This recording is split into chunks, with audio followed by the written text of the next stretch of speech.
Today we're going to be making Philadelphia cheesesteak. This is number 10 on the yum scale. If you wanna cook a meal when you want it to be the bomb, check out realhomecooking.com. I said realhomecooking.com. I said realhomecooking.com. So we're going to be starting with some provolone and American cheese, some ribeye steak, salt, pepper, garlic powder, and of course Amoroso roll. Alright, we're going to add our beef to a cast iron pan, and onions, mushrooms.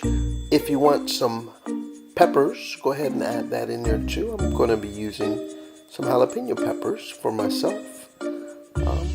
Some salt, pepper, and garlic on top of the steak.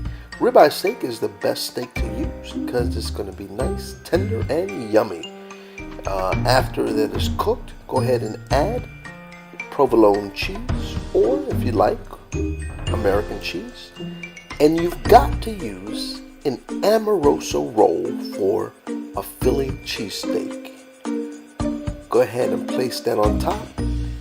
And right after that, go ahead and scoop this baby out onto the plate, and you're ready for a yummerific time.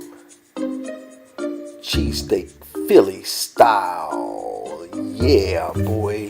Go ahead and try this out for your family, and I guarantee you will enjoy. Bye-bye. Oh yeah, if you want to add a little bit of ketchup and mayonnaise, that'll even make it yummier. Hasta luego. Said if you wanna cook a meal when you want it to be the bomb, check out realhomecooking.com. Said if you wanna cook a meal when you want it to be the bomb, check out realhomecooking.com. I said real home,